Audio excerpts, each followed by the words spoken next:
अब रह गया म्यूजिक। म्यूजिक फी नफसी तो हराम कहीं नहीं है। बुखारी मुस्लिम में दफ नहीं आया, बुखारी में हदीस नहीं है कि आयशा तुमने गाने वाली क्यों नहीं भेजी शादी के मौका पर। इब्न माजा में, तिरमिजी में हदीस नहीं है कि हलाल निकाह और हराम निकाह में गाने का फर्क है। जिस निकाह में गाने के जरिए अनाउंसमेंट की जाती है, गाने के जरिए भी हो सकती है, किसी और जरिए से भी, वो निकाह हलाल है। और जिसमें गाना नहीं है वो निकाह हराम है।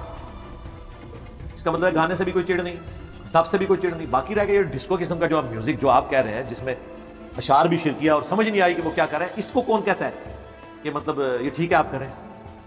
हम तो उस म्यूजिक की बात करते हैं जो म्यूजिक यानी बेहुदा शायरी के ऊपर मबनी गानों पे ना हो, जो आपकी शाहवत को ना उभारे, इस तरह की चीजों के ऊपर हम बात करते हैं। तो जो लोग आज मौसीकी को हलाल करार दे रहे हैं ना, उसके दलाइल तराश रहे हैं और तावीलात करते हैं उन हदीस में जिनमें मौसीकी को हराम करार दिया।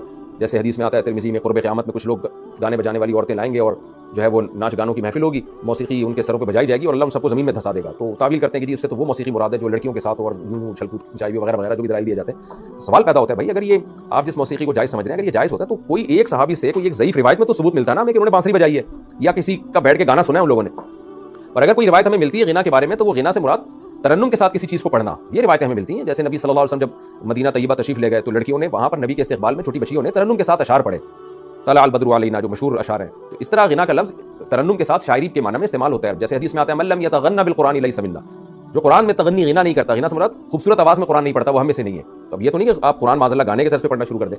तो अगर ये जो मौसीकी आज जिसको जायज़ होने के पीछे लोग पड़े हुए हैं, आज नए नए स्कॉलर्स आ रहे हैं और कह रहे हैं मौसीकी जायज़ है, लोगों को, नौजवानों को वो ख़राब कर रहे हैं, इसका कोई गुंजाइश होती है ना इस्लाम में, तो एक बांसुरी का हमें सबूत मिल जाता है। जुनैद जमशेद की बात मुझे याद आती है, जब जुनैद जमशेद रहमतुल्लाह अलैह ने गाने बजाने छोड़े तो ज़ाहिर है ऐसे मौके पे इंसान गुंजाइश तलाश करता है, कहीं किसी मजहबी स्कॉलर से, कहीं कुरान और सुन्नत से मुझे गुंजाइश मिल जाए। तो बहुत से लोगों ने जुनैद जमशेद को कह दिया गाने बजाने जायज़ है इस्लाम में, लेकिन जुनैद जमशेद की एक बड़ी अहम बात है, उसने कहा कि मैंने बहुत तलाश किया कि एक बांसुरी तक का भी मुझे अगर सबूत मिल जाए ना तो मैं दोबारा मौसीकी शुरू कर दूंगा। तो मैंने तलाश किया, कहीं भी किसी स्कॉलर ने एक बांसुरी तक का भी मुझे हदीस से सबूत नहीं दिखाया कि सहाबा या ताबीन में से किसी ने बांसुरी भी इस्तेमाल की।